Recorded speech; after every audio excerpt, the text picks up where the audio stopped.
before we move, because in this particular session we are going to talk about the important international fora where different negotiations around internet governance take place, I would like to ask you to put all your things on the chairs and stand up. Now, I will quickly ask you to count from 1 to 2. And please remember your number. 1, 2, 3, 4. no, 1 to 2. Be careful. 1, 2. 1, 2. 1, 2, 1, 2, 1. Quickly. 1, 1 right, because I thought it was okay. 2, 2, 2, 1, 2, 1, 2, 1, 2, 1, 2, 1, 2, 1, 2, 1, 2, 1, 2, 1, 2. Excellent. Number 1, everyone with number 1, make a step ahead. Okay. And make sure there is somebody on your back. Make sure you find someone, like I'm standing here with Olga, right? Okay. Yes, everyone has someone? Everyone has someone? Yes. Okay, okay. The task of us being in the front is to lean on the person who is in the back. The person in the back needs to catch us.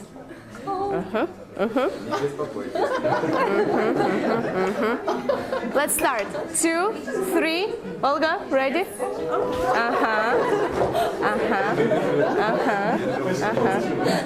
Okay. Okay, good. Change seats. Once again. 1, 2, start.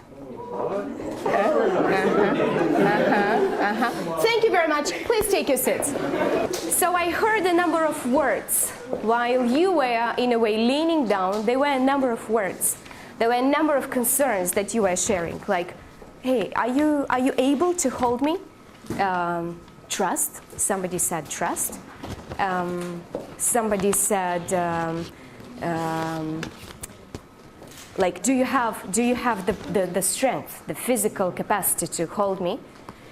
Why do you think we had this exercise? What's the connection? Please connect it to the internet. Trust. Thank you very much. Trust. Because there is a lot of discussion today about the trust. Is it different in the offline world from the online world? Do we trust differently? I mean, look, are we different people online? Are we different people online? It depends. Sometimes. Can you give me more examples? Sometimes. What do you mean? Sometimes. If I use social media as an internet tool, as a teacher, for example, sometimes I pretend to be very strong and demandable. Okay. Oh, what you are saying, internet gives you the opportunity to, in a way, display some new type of character that you have, or some traits that you have in a different way. You're more confident. I think so. Yeah. Okay. Interesting. On the internet, gives us maybe some feeling of security, and we are maybe in internet sometimes careless. We can do some things that we can't do in real life. Give me an example. Just give me an example. What is that something you can do online and you can't do, offline? I'm really curious. Just give me one example. Any silly thing that comes to your mind. Shame our police in Waiku. Oh, okay. Shame your police. Huh. So, do you feel like you can't do it in the offline world? Like police beside you. You can't do it. Okay, okay. I remember in Moldova, one of our colleagues at the Open Government Institute, a wonderful trainer. He's super. But his problem was whenever he drives, he exceeds the limits, the speed limits. But he's very tall. He's very big. So whenever police stops him, he says, would you like to give me constructive feedback? So there is no need for him to shame or to, in a way, accuse police for wanting to bribe him or, stuff like that. But he always says, do you want me to give you constructive feedback? Can you imagine a police guy hearing the word constructive and the word feedback? Okay, going back to trust and going back to the online world. Indeed, the discussions around internet and internet-related issues are taken higher and higher on the global agenda. Because as last week in Brazil, we had the 10th Internet Governance Forum, and it was both one of the fathers of the internet. You've heard about Vint Cerf. It was also the CEO of ICANN, Internet Corporation for Assigned Names and Numbering. Both of them several times said that the level of trust in the online world decreases. It goes down. Why do you think this is happening? Because of the surveillance practices. Because of the surveillance. Because of the surveillance, and we had this, Snowden revelation thing, which kind of worried all the key global leaders, especially Brazil and others. Why it's decreasing? You said that you can do online things which you would normally you wouldn't do offline, but on the paradox is we trust. Yes. So we feel irresponsible of our actions, and then if we don't feel responsibility from our side, at the same moment we should think that maybe the person who is standing by you is also feels such thing, and then he must be also responsible of his actions. So we just don't trust and we don't believe. Okay. One more point. Thank you very much for this. One more comment on one more point. And I have a question. We speak about trust to the people. What about information, for example, or everything? Everything. The trust decreases. Trust in the information that is posted, trust in being online, trust in talking to people. Everything. So about the trust in information, there is the issue of content or the quality of content. Quality of content. So we have a lot of disinformation, of low quality. Thank you very much for pointing this out, because I often heard teachers telling students, like, this is your homework. I know from my girls, I have 2 schoolgirls, 15 and 10 years old. And when they come back home, they say that they have some projects to do, and the teacher said, use just Wikipedia. Use Wikipedia, because if it's not from Wikipedia, then your report is not going to be. I said, what? I need to go and do some training with a teacher. So the quality of the content is really important. And the crimes. Okay. And another one, the source who share the content. Okay. Thank you very much for this. Tell me, please, one more thing. In Ukraine, do you have a space where you bring up all these issues? Do you have platforms, mechanisms, where you sit together and you discuss, these challenges, these barriers, these opportunities, and you really look for different approaches, how other countries are handling is there any space that you go, any platform that you are part of and you discuss about all these issues? Here in Ukraine we have a lot of real problems, not virtual. That's why internet is on the back. Okay. And yet it is one of the very, very critical issue on the global agenda, right? The digital world, the cybersecurity. Here we know about it. We know the importance of this. I know Andrei is part of the Internet Governance Forum platform, right? In Ukraine. We have some platform. It's an annual meeting. It's already 6 meetings we have. In Ukraine, it's a place for discussion of these issues as well. And how many of you have attended this IGF, Ukrainian IGF, except for Andrei? 3-4 times. 3-4 times. Wonderful. Has anyone in the room ever participated in the WSIS process, World Summit on Information Society? No. Okay. So WSIS is one thing. IGF, I heard Andrei saying IGF. WSIS. meetings. ICANN meetings. You've been to ICANN meetings? No. Okay. I've been to many ICANN meetings. Okay, but I'll tell you how you could join them a little bit later. Okay, so WSIS, IGF, EuroDIG. Thank you very much for bringing it up. EuroDIG. NetMundial, wonderful. Thank you very much. Because what I'm going to ask you to do, we are going to work in some teams. Each of the team is going to look at the specifics of these platforms. What is WSIS? What is IGF? What is NetMundial? And then we are going to have a plenary discussion around these platforms. I would like to ask you to open the file that you have, like the content book. Can I? So you have it. You have something like this in your files, and you have something that starts at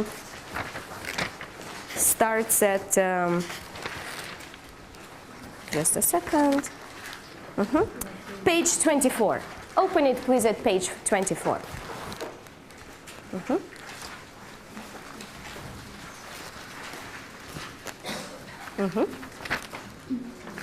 Okay?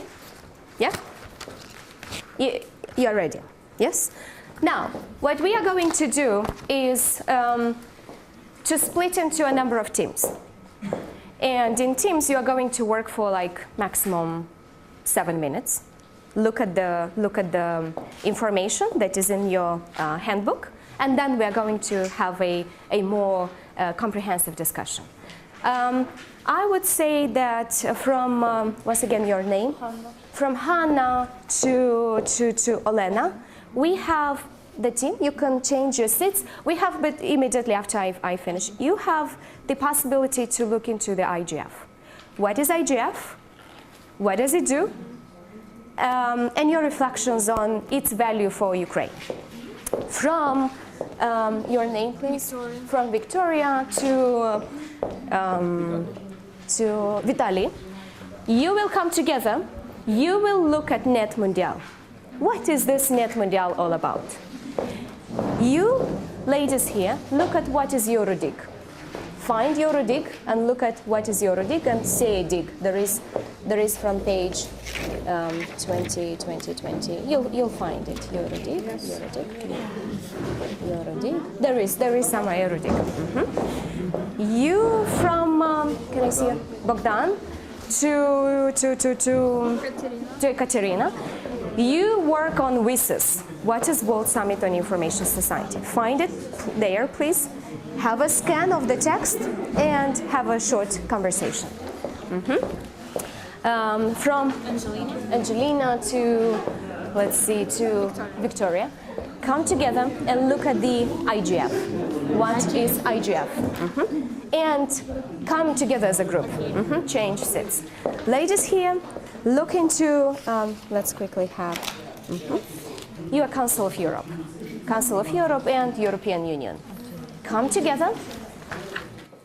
Now, is anyone volunteering to be the first? Yes, please. So what is the initiative that you are? We were discussing the NetMundial initiative. It's the initiative which took place in 2014 in Brazil. And we guess that the most important point in this initiative was that it was the multi-stakeholder meeting which put together the representatives of the academy, of the civil society, of private sector, and of the technical community, and all these people representing 97 nations. They were discussing the issues of principles of internet governance and how to protect the human rights in the digital era. And the most important was that they agreed on key principles, which are the net neutrality, the diversity of the internet ecosystem, and also the protection of human rights and the freedom of expression and privacy to fight with these two issues. And that was the most important. And what's interesting that they had the follow-up activity, which now we can see in the NetMundial initiative, which took place in 2015, which is the online project where they get contributions from all over the world. But what were the most interesting elements about this initiative? Why there is so much fuss about the NetMundial? Did you get it from the text or not really? I guess it's the multi-stakeholder. The multi-stakeholder approach. Multi-stakeholder approach, multi-stakeholderism. Is there a right or direct translation into Ukrainian? Multi-stakeholderism. Багатостороння участь. Okay. Okay. Thank you very much. Thank you. So thank you for highlighting the multi-stakeholder aspect. What was interesting about NetMundial, I will share a little bit later. It was the first exercise of the kind. By the way, anyone participated in NetMundial last year in Brazil? No? No. Anyone participated remotely in NetMundial? I submitted paper. You submitted a paper. Did you hear any references about your paper, Andrei, during the NetMundial? Online, it's available. It's available online. The first one with a list of who submitted the paper. Andrei should tell that this entire process started very interestingly. Let me quickly go to my slides so that, because I have so many interesting things to show. Just a second. Let's see. Okay, we have NetMundial. Who's this? President of Brazil. Why do you think she initiated or she accepted to come to NetMundial, think?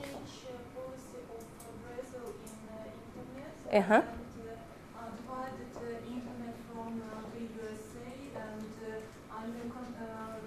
create new line of Latin America in internet. In America, Pacific Ocean, Russia, and then Europe.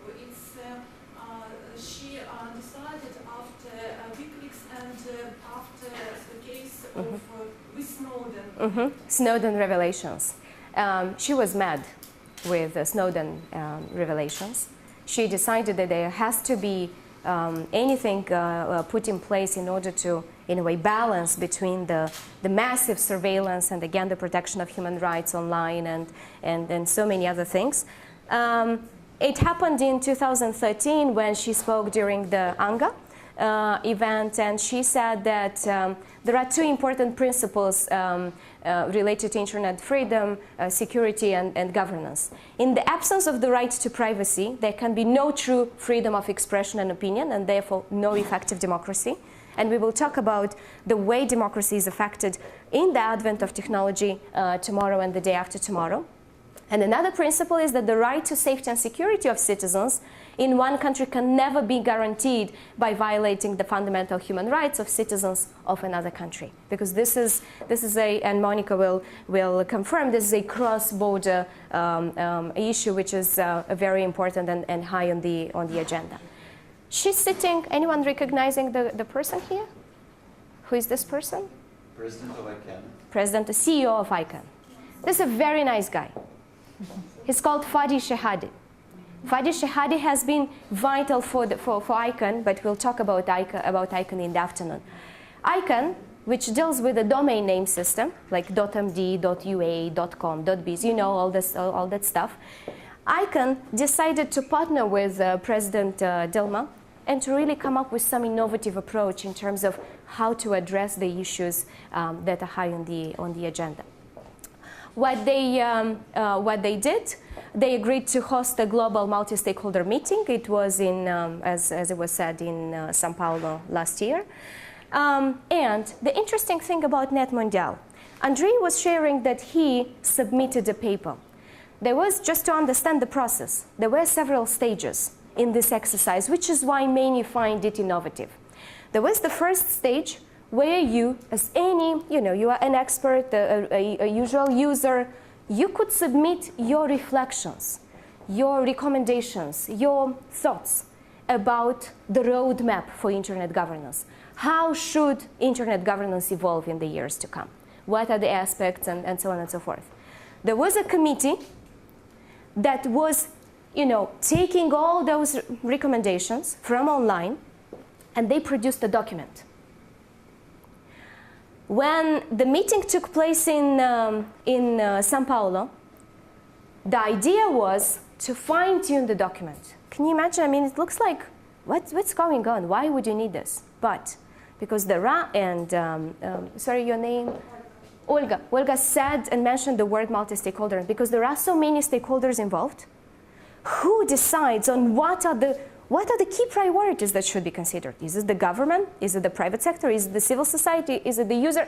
Is it the technical community? Who?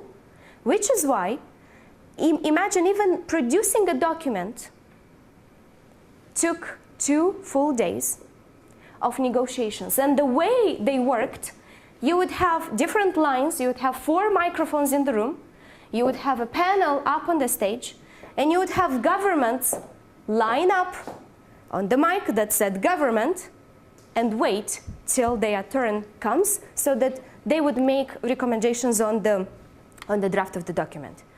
They would collect the recommendations, they would go back to smaller rooms, you know, the committee, they would come back again. So it was a long, interesting process, but it involved, as I said, there were several mics. It involved every single stakeholder representative on equal footing in the process. There was no one left behind. Yes, it's arguable how they came to the net neutrality thing. Maybe Monica will share, you know, tomorrow or later today, you know, whether there was an agreement. The intention was not to come to super agreements vis-a-vis internet governance. The intention was to bring, how many thousands were there? 1,800 something. Can you imagine how many people physically came to the meeting because they care about how whatever decisions are going to, or whatever principles they are going to set, is going to affect what they do in their respective countries. Remote hub. In addition to people who were in the room, there were, do I have the numbers in the text? There were, I don't remember exactly how many, maybe 20 remote hubs. You'd have people sitting in the room like we do now, discussing that particular document, coming up with their immediate reactions on the document, being connected to Sao Paulo, and sharing their ideas and their comments. We had a similar hub in Moldova. And we made sure that, you know, at least once during the 2 days event, they say, this is a comment or recommendation from Moldova. So it was the way, at least we perceived, that we should bring, we should say at least, Moldova, this is the recommendation, and it didn't matter that much how politically sensitive or unpolitically the comment was made. It was important that we bring our voice. Because in this global event, or in this global agenda, participation of our countries is very important. So this is about NetMundial. It continued this year in João Pessoa. Anyone been to IGF? To the Internet Governance Forum? No? No. You hadn't have any... Oh, I'm shocked. This year or? This year to the IGF. No. Okay. I know Ukraine had a big delegation to Istanbul. Yeah. Yes, last year. You guys, you were amazing. I mean, there was a big team, like 10 people from different stakeholder groups participating in IGF in Turkey. Yes, the tickets are much less expensive, accommodation, and Turkey is not far. To fly to João Pessoa, it takes you like 30 hours of flying. Anyway, they continued the exercise. They continued to negotiate. And they found out, I mean, the key stakeholders, the Brazilian government, ICANN, and other players, they considered that this kind of practice is extremely important when it comes to shaping the agenda around internet governance issues. They continued, I think it lasted for 1 day, but it was not, like IGF was not fully dedicated to NetMundial. They continued to learn about what worked, how things have had impact at the country level, but the exercise continued. I don't know, maybe in Ukraine you have such platforms, not necessarily related to IG, to internet governance. Maybe you have other sectors in which you draft a document, but you have 4 microphones, and you have civil society, you have the government, you have the academia, or you have the private sector commenting on the document in a participatory way. Any examples? You have something like this in Ukraine? We don't have such thing in Moldova. So there is a great, from my takeaway is today, We cannot shape any policy, any public policy, be it IG, education, health, agriculture, security, without participation of all stakeholders. Which is why the principle of multi-stakeholderism is so important, and it has always been with the internet governance ever since WSIS. And WSIS is another important fora, and I want to go to that group that has WSIS on its agenda. Yes, WSIS. What is WSIS? This is in the World Summit on Information Society. It is an initiative of the United Nations aimed to create a platform on a multi-stakeholder principle that will work on different levels. So it includes multi-level approach at international level, national level, or regional level, on creating stability and creating basis for addressing international issues. And this summit was divided into two parts. First, it was held in Geneva in 2003, and the particular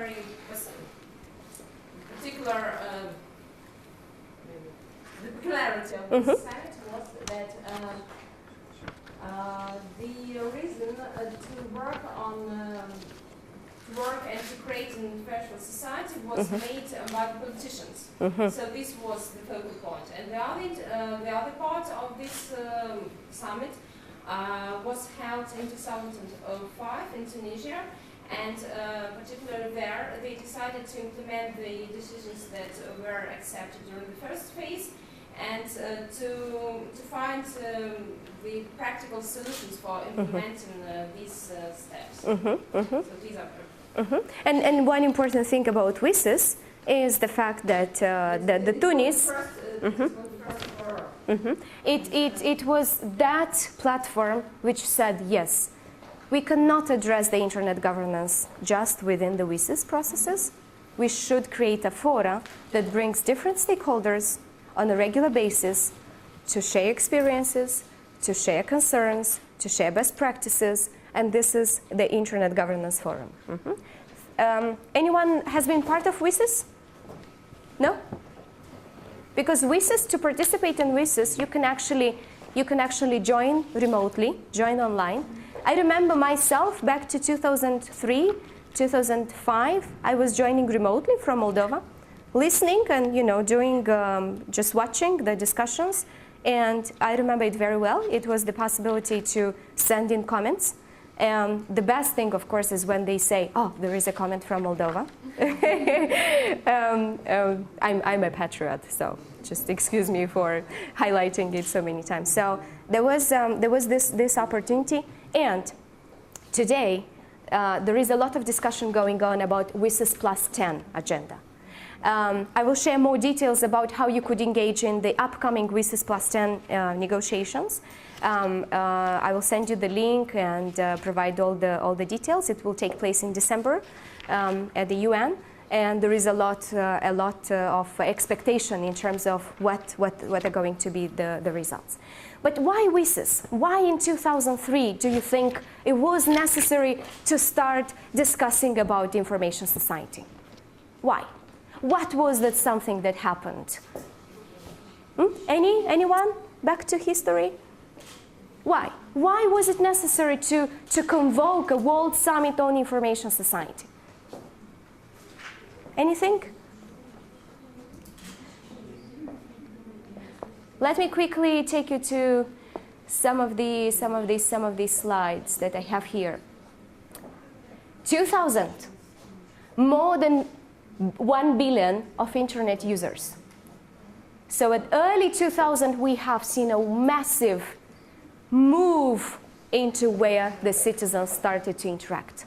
Citizens started going more actively online. Only in 2004, we have Facebook that goes online. YouTube is in 2005.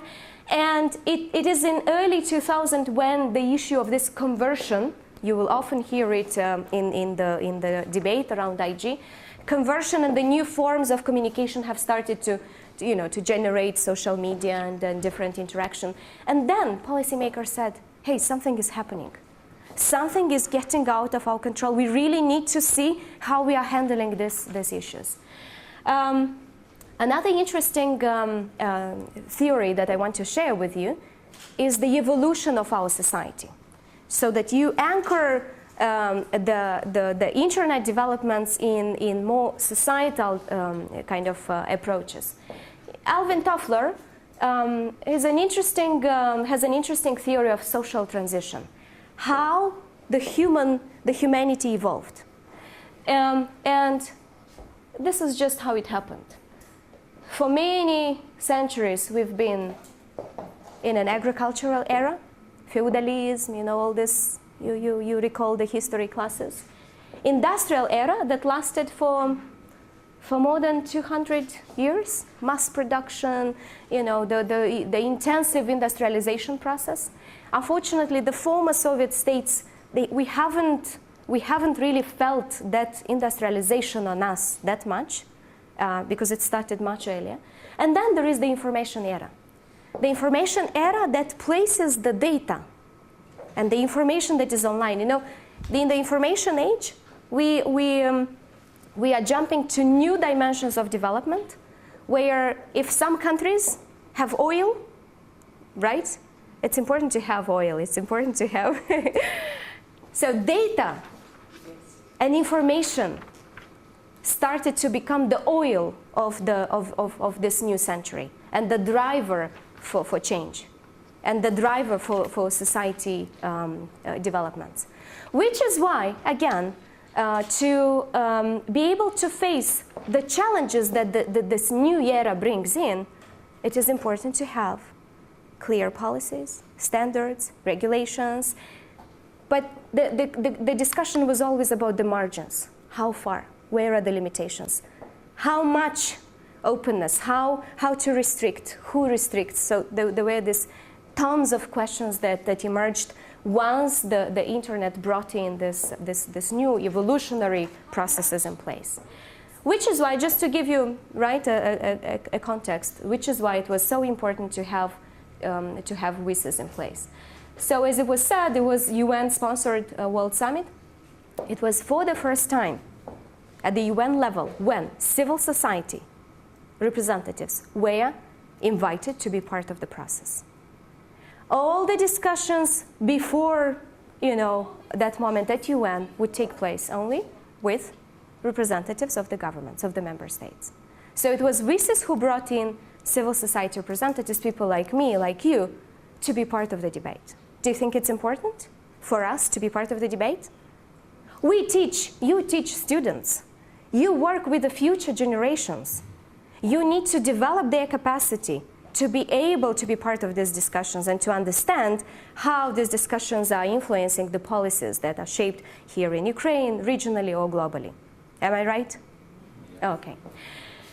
So it had these two phases, and as I said, there is the WSIS plus 10 process, and I will send you the link about related to when and how to join. It will be held on December 15th and 16th from 10 to 3 p.m. General Assembly Hall. If you happen to be in New York at UN, join.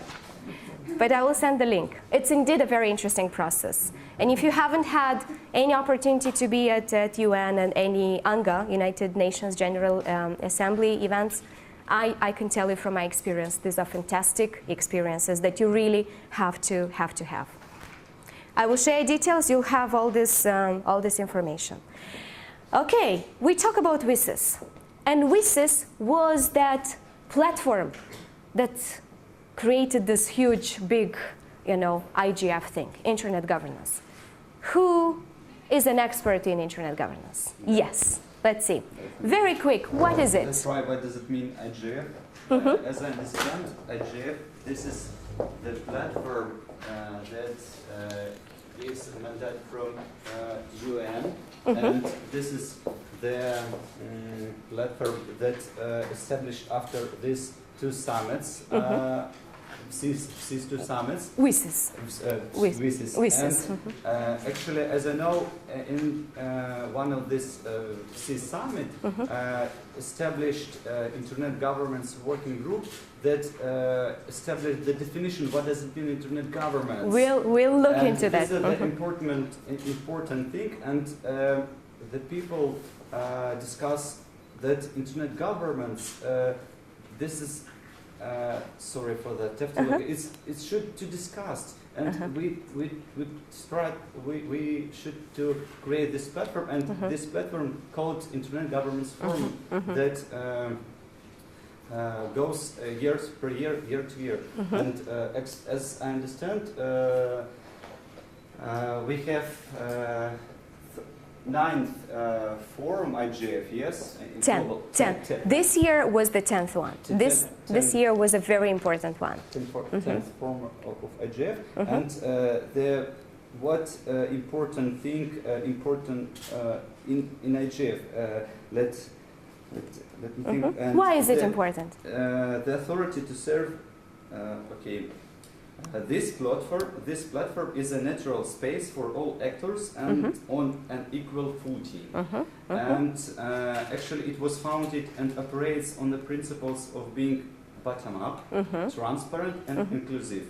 And another one thing, that IGF has no power to redistribution, and yet it has the power of recognition, the power identify key issues.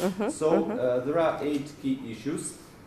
They usually change, but priority. I mean, these are kind of most dominant priorities that actually, it addresses. These issues that we discuss on this training, and we try to what we expect of this training.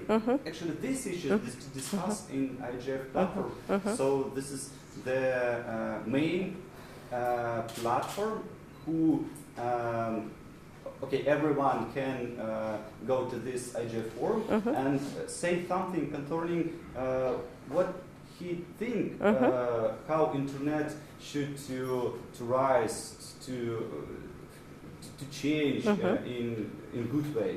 So this is, as I understand, this is the unique platform to share their the thoughts concerning internet. And you are very right, indeed. If you want the best training on internet governance, is to go to an IGF, an Internet Governance Forum, because it has. Thank you very much. Because it has so many sessions, parallel sessions, and interestingly about IGF. Yes, this year, this is the 10th year, we had the 10th IGF at ANGA during the WSIS plus 10. We are going to have discussions about continuation of the mandate of the IGF. I'm sure there will be positive support. Yes, we need to continue the IGF. I know that maybe Monica, you could correct me.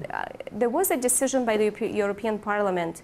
Not the decision, but there was a recommendation of the European Parliament in terms of a continuation of the IGF mandate. It was there, which means that key political players like European Union, US, and others, Council of Europe, have reiterated many times the need to continue keeping this platform. How you can participate in the IGF? Different ways.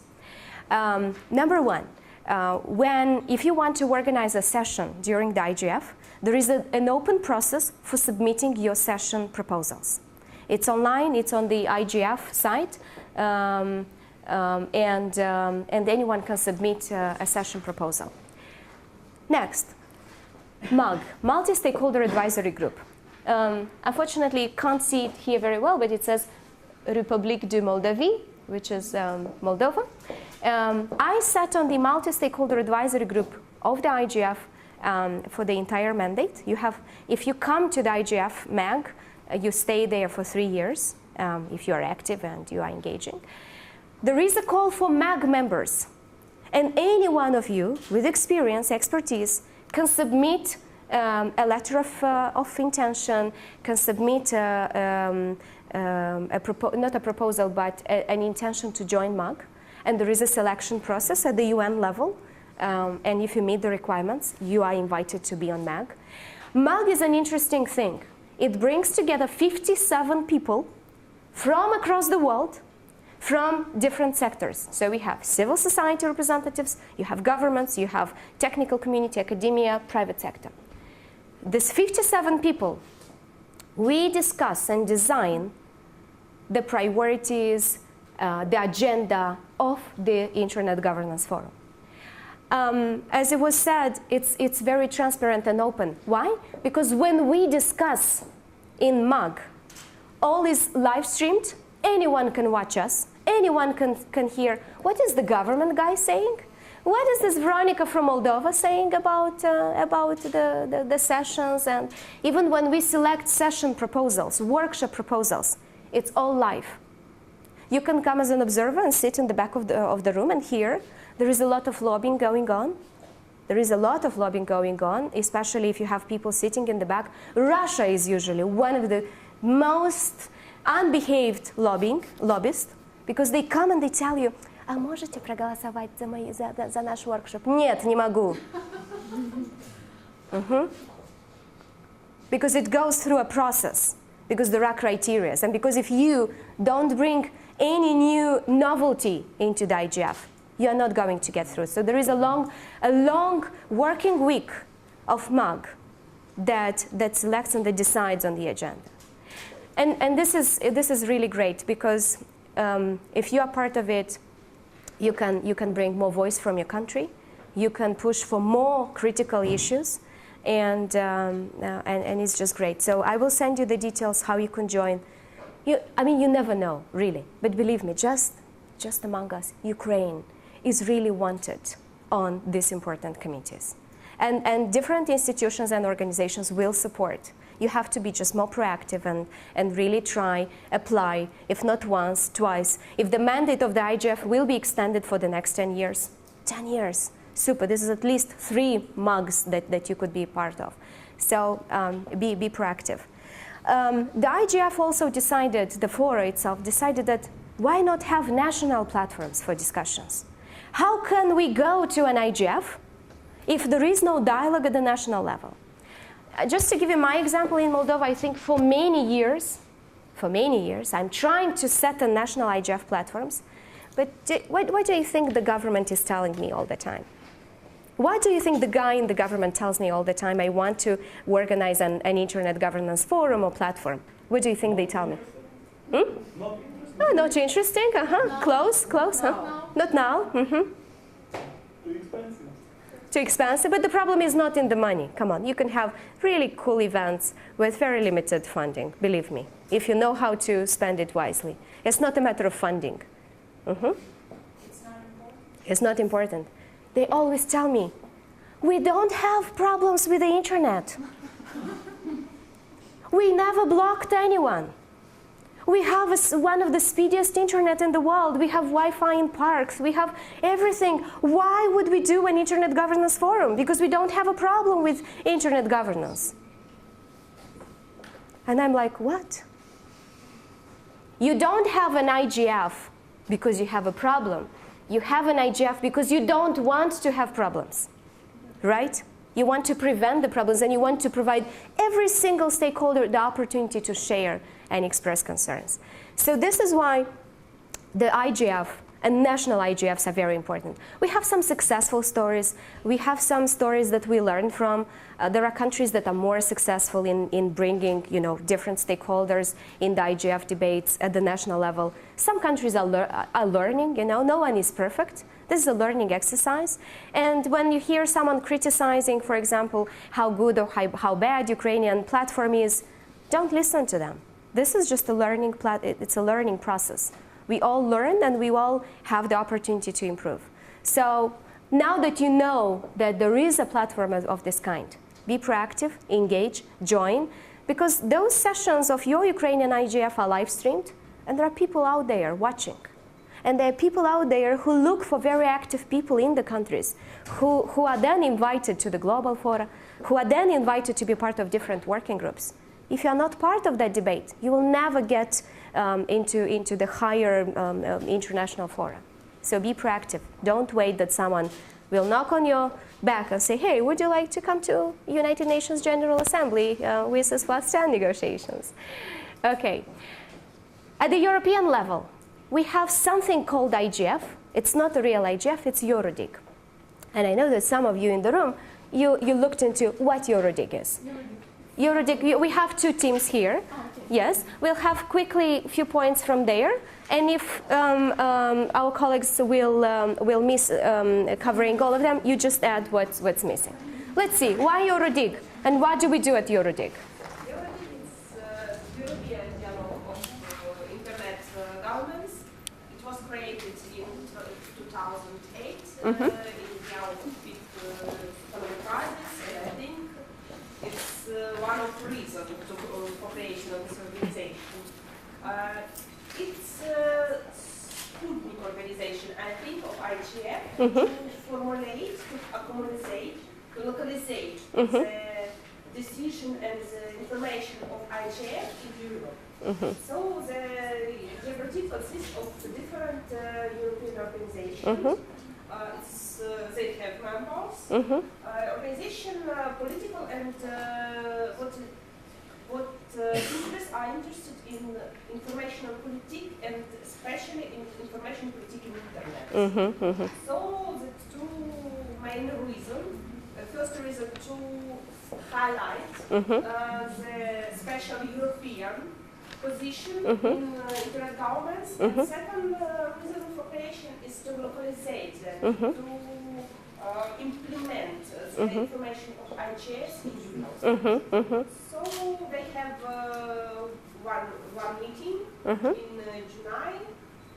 Usually they discuss the information. As I understand, it's it's more political tendency of pan-European process. Thank you very much. Valid, interesting comments. Anything to add? For it's an international organizational pillar which connect representatives from all European countries, from some European organizations, and for individuals, what is very important, which are involved in the process of internet regulation. This pillar is working with some partners such as Council of Europe, the Youth Forum, European Broadcasting Union, and so on.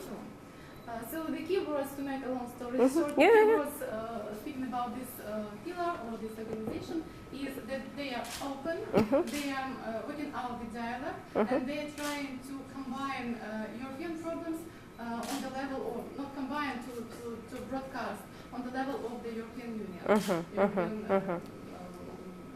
United Nations organization, which involves quite all countries. Okay, thank you very much. Someone said it's a mini copy of the IGF at the European level. It's a pan-European dialogue on internet governance. One thing about the IGF, going back to the IGF, it's not a decision-making body. In the Internet Governance Forum, we don't make decisions. In the EuroDIG, we don't make decisions either. But the IGFs, they influence the agenda of the EuroDIG. And EuroDIGs also allow stakeholders in Europe to be back to the IGF with more solid kind of European perspective. Monica, you've been to a number of EuroDIGs. I've been to, no? No, I haven't been to EuroDIG. Okay. No, I wanted to talk about something else though. Okay, okay. Which was a different point. Okay, good. I've been to a number of EuroDIGs, moderated sessions, was on different panels. It's more looking at the internet governance from the European level related problems. And for us is really relevant. If Moldova, Ukraine, our big dreams are joining the EU, I don't know in how many years, 10, 20, 100, God knows, then we have to align our policies, our priorities to the EU legislation. This is that fora that takes place intensively. This is the kind of discussion that takes place intensively in the EuroDIG. There will be one EuroDIG in, do I know where it is? Sofia? No, it was in Sofia. I will send details. You just look for EuroDIG and that's there. And it's even easier to participate in EuroDIG, especially if it's in a country nearby.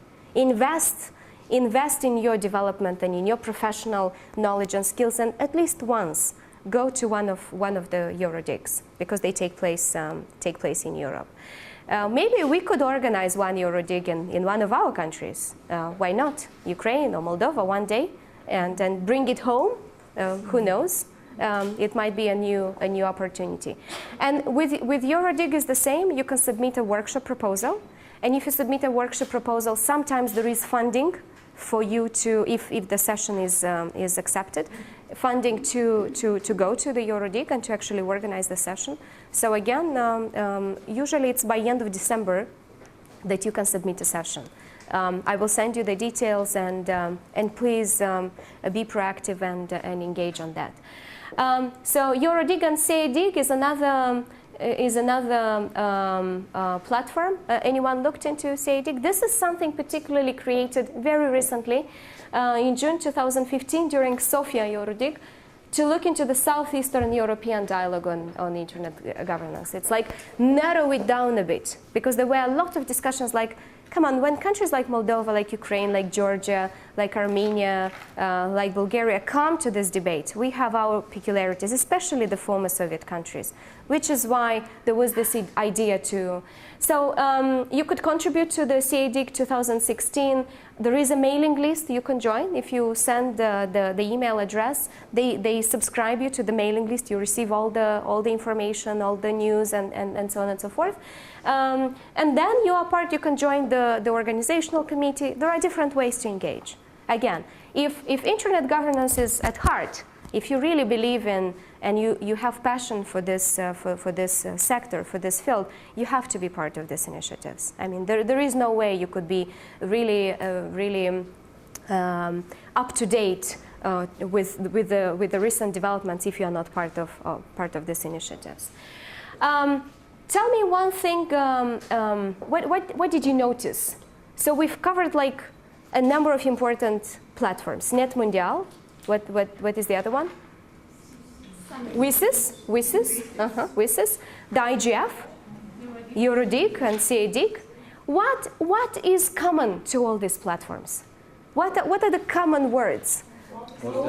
Multi-stakeholder based.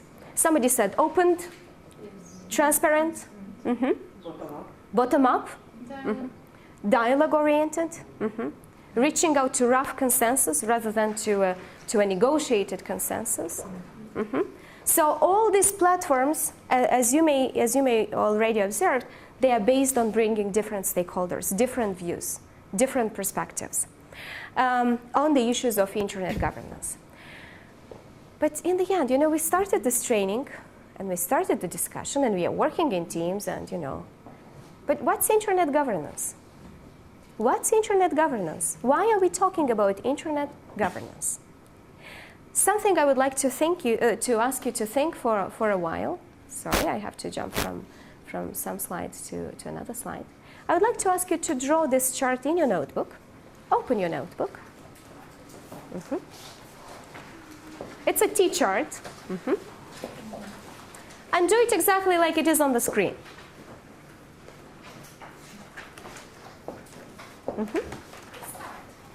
In one column you have internet, and in another column you have governance. And the very moment I say start, you write anything that comes to your mind when you hear and see the word internet. When I say start, you will write anything that comes to your mind when you hear internet. Is it clear? Yes? Ready? You have the charts? Start.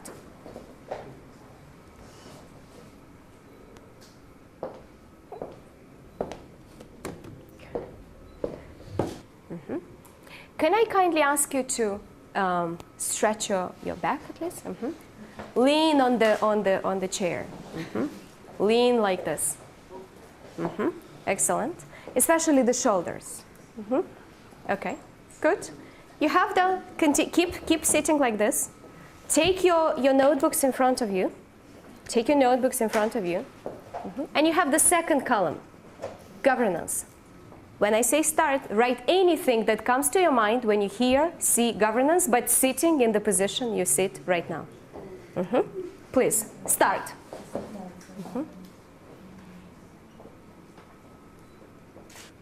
Stop. Stop and take your normal position. Thank you very much. Now, when I say start again, please make at least 3 word combinations, picking one word from the first column and another word from another column. 3 word combinations. Make 3 word combinations.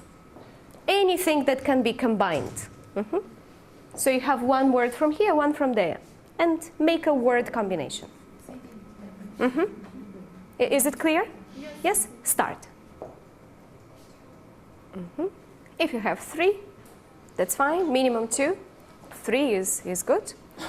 And now as you have these word combinations, 1 minute, try to combine them in a definition. What is, from your perspective, internet governance, and use those 3 word combinations. So you have 3 word combinations.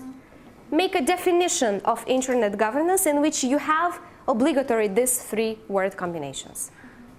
Very quickly, just, or you can formulate it in your mind as well. But if you can write, then that's even better.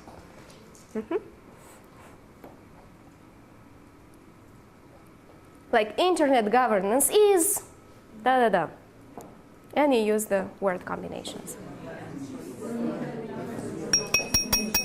Okay, I've heard a number of definitions.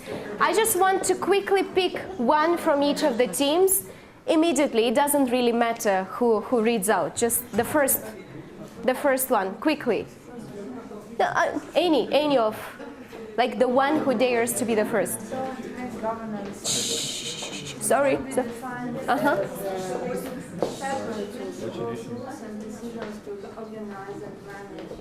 Information flows and communication online. Set of principles, rules, and Decisions to organize and manage information flows and communication.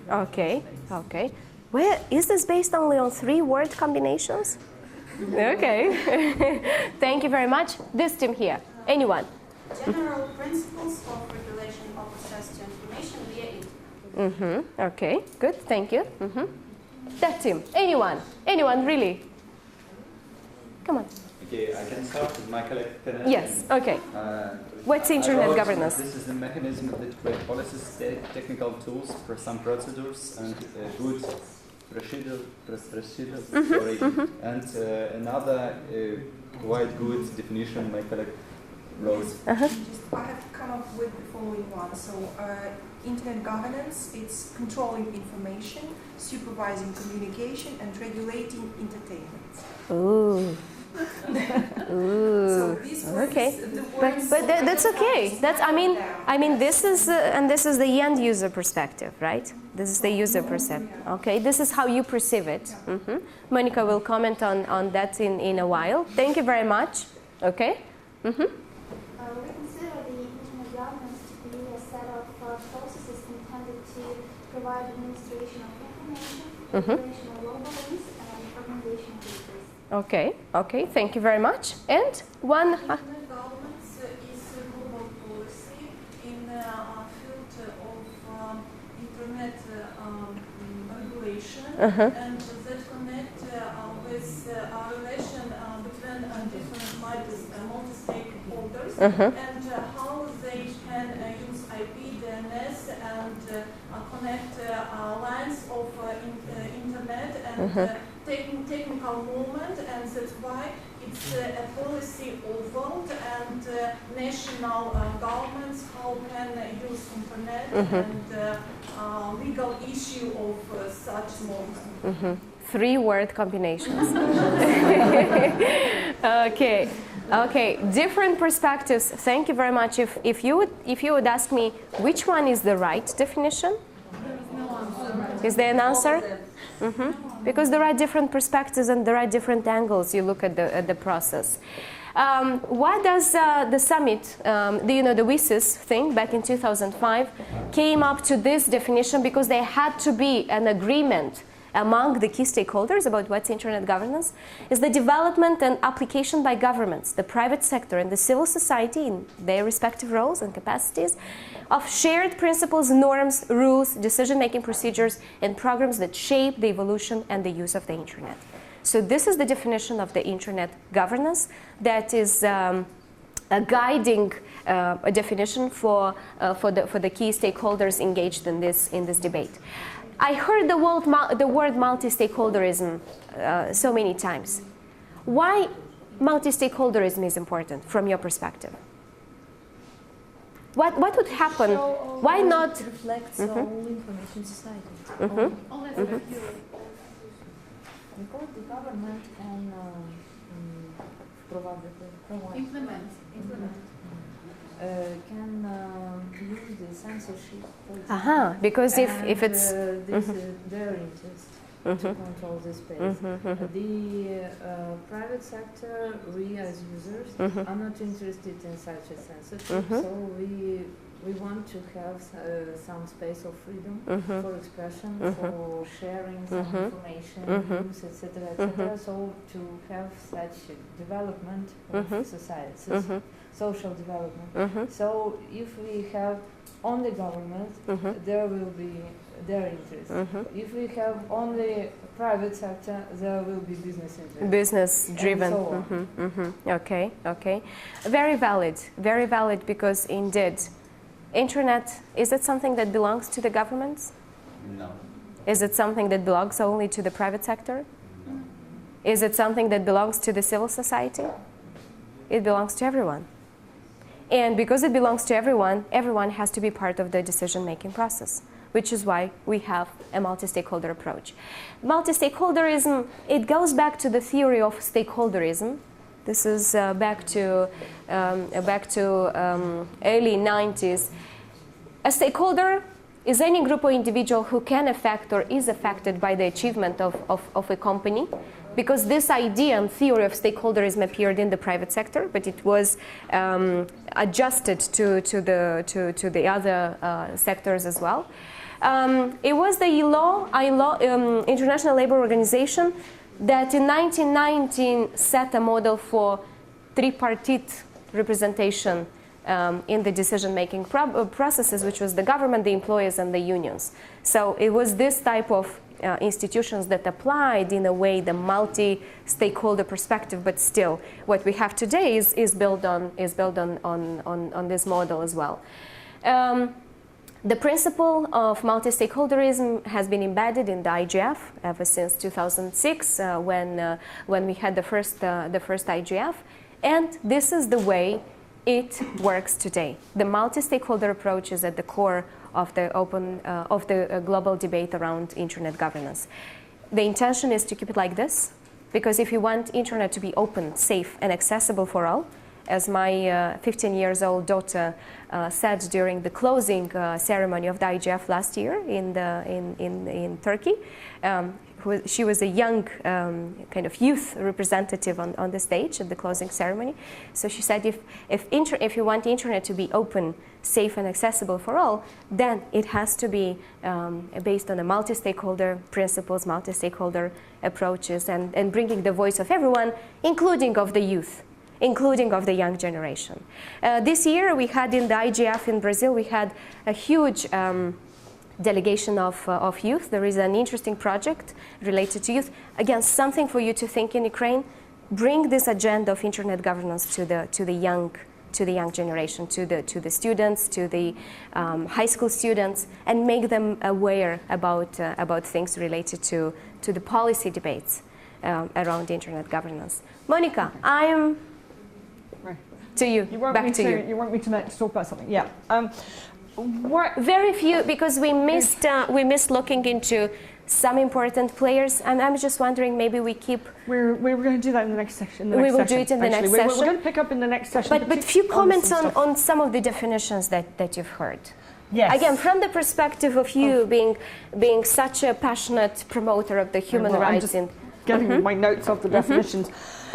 One comment I really wanted to make is that I think Veronica has put forward a passionate case for multi-stakeholder dialogue, and I do believe it is very important. But I also want to highlight that when you look at the political process, there is much less of a multi-stakeholder involvement.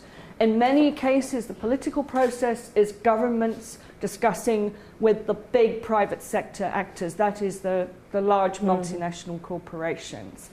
And it is very important for the civil society representatives to get in on that dialogue if you want to have a political influence. So these processes that you're talking about are brilliant processes because they get the discussion going and they can establish principles that sometimes then get into the political sphere. They can certainly be taken to policymakers and said, look, here is the position.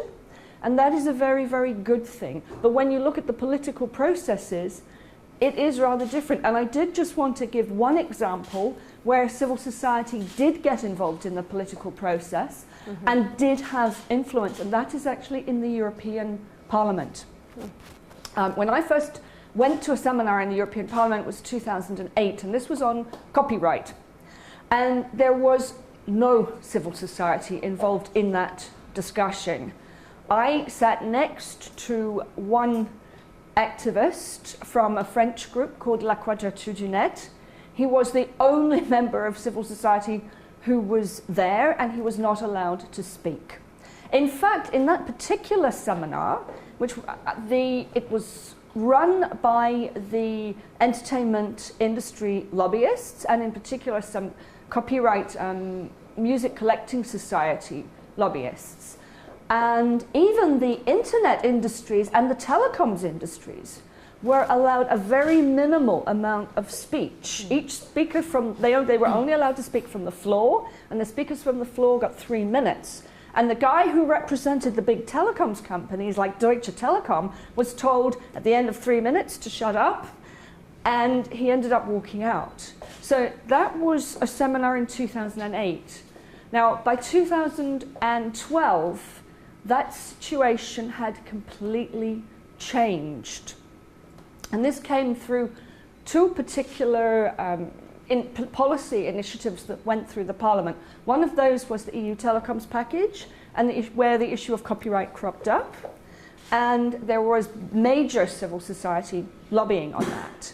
And when the crucial vote came in the Parliament, it was getting an email a minute from people like you and I, and from people out there who are just ordinary users.